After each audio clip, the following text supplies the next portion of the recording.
이 새벽에 우리에게 주시는 하나님의 말씀은 구약성경 사사기 7장 1절부터 8절까지의 말씀입니다. 제가 가지고 있는 성경책으로 구약성경 371쪽에 있습니다. 하나님의 말씀을 받들어 읽겠습니다. 여룻바알이라 하는 기드온과 그를 따르는 모든 백성이 일찍이 일어나 하롯셈 곁에 진을 쳤고 미디안의 진영은 그들의 북쪽이요 모레산 앞 골짜기에 있었더라.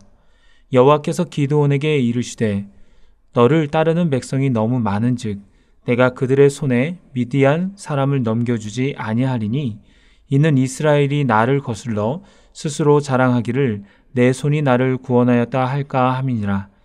이제 너는 백성의 귀에 외쳐 이르기를 누구든지 두려워 떠는 자는 길라산을 떠나 돌아가라 하라 하시니 이에 돌아간 백성이 22,000명이요 남은 자가 10,000명이었더라.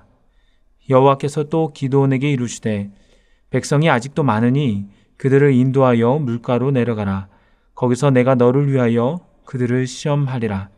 내가 누구를 가리켜 내게 이르기를 이 사람이 너와 함께 가리라 하면 그는 너와 함께 갈 것이요 내가 누구를 가리켜 내게 이르기를 이 사람은 너와 함께 가지 말 것이니라 하면 그는 가지 말 것이니라 하시니라. 이에 백성을 인도하여 물가에 내려가매 여호와께서 기드온에게 이르시되 누구든지 개가 핥는 것 같이 혀로 물을 핥는 자들을 너는 따로 세우고 또 누구든지 무릎을 꿇고 마시는 자들도 그와 같이 하라 하시더니 손으로 움켜 입에 대고 핥는 자의 수는 300명이요 그 외에 이에 백성은 다 무릎을 꿇고 물을 마신지라. 여호와께서 기드온에게 이르시되 내가 이 물을 핥아먹는 300명으로 너희를 구원하며 미디안을 내 손에 넘겨주리니 남은 백성은 각각 자기의 처소로 돌아갈 것이니라 하시니 이에 백성이 양식과 나팔을 손에 든지라. 기드온이 이스라엘 모든 백성을 각각 그의 장막으로 돌려보내고 그 300명은 머물게 하니라. 미디안 진영은 그 아래 골짜기 가운데에 있었더라. 아멘. 이 시간에는 이상한 명령이란 제목으로 하나님의 말씀을 나누도록 하겠습니다. 지난 시간에는 기드온이 전쟁을 치르기 전에 하나님을 시험함으로써 전쟁에서 승리할 것을 확신하는 것에 말씀을 들었습니다. 오늘 말씀은 전쟁을 치르기에 앞서 하나님께서 기드온에게 명령하시는 것입니다. 미디안과 아말렉과 동방 사람들이 함께 모여 요단강을 건너 이스라엘 골짜기에서 이스라엘 백성을 치고자 하자 기드온은 그의 지파인 므낫세를 비롯하여 아셀과 스불론, 납달리 등 주로 북쪽의 지파들을 불러 전쟁을 치르고자 합니다. 기드온 입장에서는 어떻게든 많은 지파들을 참여시키고 싶었을 것입니다. 되도록 많은 군사들이 와야지만이 저 미디안 연합군을 이길 수 있었습니다. 수적으로 많아야지 전쟁에서 밀리지 않을 수 있습니다. 그런데 하나님은 조금 이상한 명령을 하십니다. 이해가 가지 않은 명령을 하십니다. 기드온과 이스라엘 군사들이 일찍 일어나 하롯셈 곁에 진을 칠 때였습니다. 당시 미디안 진영은 그들의 북쪽 모레산 옆 골짜기에 있었습니다. 진영의 위치상 그들은 이스라엘 군대의 움직임을 파악하고 있었을 것입니다. 하지만 미디안 연합군은 이스라엘 군대의 움직임을 대수롭지 않게 여겼습니다. 왜냐하면 그들은 이스라엘을 상대로 승리하리라고 예견했기 때문입니다. 7년 동안 이스라엘을 약탈해왔고 8년째인 이번에도 이스라엘을 약탈하는데 무슨 어려움이 있겠는가 싶었을 것입니다. 그들의 수가 워낙 많았기 때문입니다. 미디안과 전쟁을 준비하는 기드온에게 하나님은 말씀하십니다. 그런데 그것은 상식 밖의 이상한 명령이었습니다. 3절에 보면 누구든지 두려워 떠는 자는 길르앗 산을 떠나 돌아가라. 만약 적이 무섭고 전쟁하다가 자기가 죽을 것이 두려운 자는 돌아가라는 것입니다. 전쟁이 나면 군인은 전쟁터에 나가야 합니다. 가고 싶어서 가는 것이 아닙니다. 나라를 지키기 위해서 갑니다. 어떤 이들은 자신의 생명보다 나라를 더 생각하여 목숨을 아끼지 않지만 대부분의 사람들은 나라도 좋지만 자신의 목숨을 부지하는 것이 더 좋다고 생각할 것입니다. 그런 인간의 마음이 있는데도 불구하고 하나님은 두려운 자는 집으로 돌아가라고 하십니다. 그렇게 돌아간 사람이 전체 32,000명의 군사 중에 22,000명이었습니다. 3분의 2가 돌아가고 이제 1만 명만 남은 것입니다. 하나님은 왜 돌아가라고 하셨을까요? 2절에 하나님의 마음이 나와 있습니다. 읽어보겠습니다. 백성이 너무 많은즉 내가 그들의 손에 미디안 사람을 넘겨주지 아니하리니 이는 이스라엘이 나를 거슬러 스스로 자랑하기를 내 손이 나를 구원하였다 할까 함이니라. 스스로 자랑하기를 내 히브리어 뜻은 스스로 영화롭게 하다입니다.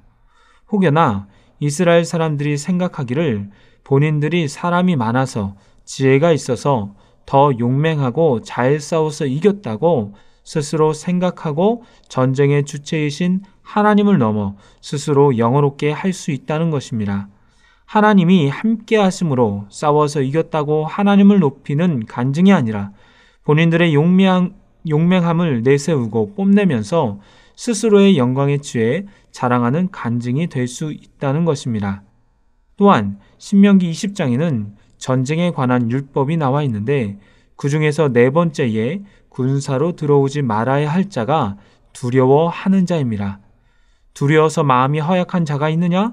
그는 집으로 돌아갈지니 그의 형제들의 마음도 그의 마음과 같이 낙심될까 하노라. 두려워하는 자가 있다면 그것이 그의 형제들에게도 전이 되기 때문에 돌아가라는 것입니다. 그러기에 하나님께서 돌아가라고 하신 이유는 첫 번째는 군사들로 하여금 교만하지 않게 하기 위함이요. 두 번째로는 다른 형제들의 마음도 낙심될까봐 라고 볼 수가 있습니다. 이렇게 10,000명만 남았는데 하나님은 다시 한번 말씀하십니다. 아직도 너무 많다는 것입니다. 기도는 불안했을 것입니다. 마음속으로 이렇게 생각했을 것 같습니다. 아니, 지금도 전쟁을 치르기에는 너무 적은데 더 줄이라고? 하지만 기드온은 하나님의 말씀을 거부하지 않습니다. 순종합니다. 하나님의 명령에 따라 1만 명의 군사들을 물가로 내려가게 합니다. 그러면서 물을 마시게 합니다. 그럴 때 하나님은 물 먹는 자세로서 전쟁에 나갈 자와 나가지 않을 자를 구분하십니다. 5절을 보면 이에 백성을 인도하여 물가로 내려가매 여호와께서 기드온에게 이르시되 누구든지 개가 핥는 것 같이 혀로 물을 핥는 자들을 너는 따로 세우고 또 누구든지 무릎을 꿇고 마시는 자들도 그와 같이 하라 하시더니 하나님은 물가에서 혀로 물을 핥아먹는 자와 무릎을 꿇고 마시는 자를 구분하여 따로 세우라고 하십니다. 그 결과 대부분의 사람들이 무릎을 꿇고 직접 입을 흐르는 물에 대고 마셨고 300명의 사람들만 손으로 물을 떠서 입에 대고 핥아 마셨습니다. 성경학자들 중 일부는 이러한 하나님의 구분법에서 무엇을 시험하기 위함이었는지를 생각할 때 조심성이라고 보기도 합니다. 무릎을 꿇고 마시는 자는 전쟁 시에 뒤에서 칠 때 아무런 조치도 취하지 못하지만 손으로 물을 떠서 핥아먹는 사람은 주의를 경계할 수 있다는 것입니다. 하지만 물 마시는 모습 하나만으로 조심성이 있다 없다를 판단하기에는 무리가 있습니다. 그러기에 학자들도 보통은 숫자를 감소시키기 위한 하나님의 임의적인 방법이라고 봅니다. 그저 9,700명의 군사보다 300명의 군사가 손으로 물을 떴기에 하나님이 그들을 선택하셨다라는 것입니다. 처음부터 하나님은 기드온의 군사 수가 많다고 보셨기 때문에 더 적은 수의 사람들의 행동에 초점을 두신 것입니다. 그렇게 사람을 구분하는 하나님께서 7절에 이렇게 말씀하십니다. 여호와께서 기드온에게 이르시되 내가 이 물을 핥아먹는 300명으로 너희를 구원하며 미디안을 내 손에 넘겨주리니 남은 백성은 각각 자기의 처소로 돌아갈 것이니라. 하나님은 300명만을 선택하시고 그들을 통해서만 미디안을 넘겨주실 거라고 하십니다. 나머지 군사 9,700명은 돌아가라고 합니다. 이렇게 적은 군사로 미디안 연합군을 물리치면 하나님이 행하신 구원임을 그 누구도 부정할 수 없을 것입니다. 전쟁에 참여한 군사들도 스스로 이겼다고 자랑할 수 없을 것입니다. 이제 하나님은 이 300명의 군사를 통해 하나님의 일을 하실 것입니다. 말씀을 맺도록 하겠습니다. 하나님이 기드온을 처음 만나 부르실 때 뭐라고 불렀는지를 기억하십니까? 그때 기드온에게 큰 용사여 라고 하십니다. 기드온은 스스로를 작게 여겼지만 하나님은 큰 용사여 라고 부르셨기에 그 나름대로 큰 용사로서 전쟁에서 이기기 위해 나름대로 많은 노력을 하며 군사를 모집했을 것입니다. 하지만 하나님이 원하시는 큰 용사는 자신에게 힘과 능력이 있어서 스스로의 힘으로 전쟁에서 이기려고 하는 사람이 아닙니다. 하나님께서 인정하시는 큰 용사란 그까지 하나님이 함께 하심을 믿고 의지하며 하나님의 명령에 순종하는 사람입니다. 기드온과 300용사도 그러했습니다. 누가 봐도 미디안 연합군과 싸워서 이길 수 없을 정도로 군사의 숫자가 줄었습니다. 하지만 그들은 이미 큰 용사입니다. 스스로의 힘과 지혜가 아닌 하나님을 의지하는 군사이기 때문입니다. 말씀을 듣는 여러분은 어떤 용사이십니까? 내게 주어진 환경만을 자랑스럽게 여기고 의지하는 용사입니까? 아니면 환경보다는 하나님만을 바라보며 의지하는 용사입니까? 전쟁의 승패는 하나님께 달려 있습니다. 우리의 삶의 성공과 실패, 우리의 인생의 생사화복 또한 하나님께 달려 있습니다. 하나님의 말씀에 순종하고 그분을 의지하는 큰 용사가 되어서 늘 승리하는 저와 여러분이 되기를 소망합니다. 기도하겠습니다. 하나님, 오늘 하루도 말씀으로 시작하게 하시니 감사를 드립니다. 이 시간 이상한 명령이란 제목으로 하나님의 말씀을 들었습니다. 기드온은 하나님의 명령을 이해할 수 없었을 것입니다. 그럼에도 불구하고 그는 순종했음을 배웠습니다. 아버지 하나님, 저희도 말씀에 순종하는 법을 배우게 하여 주시옵소서.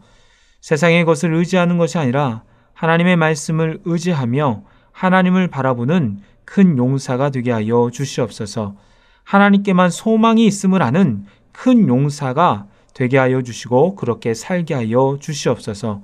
그래서 주님께서 기뻐하시는 승리의 삶이 매일매일 경험되게 하여 주시옵소서. 이 모든 간구 예수님의 이름으로 기도드리옵나이다. 아멘.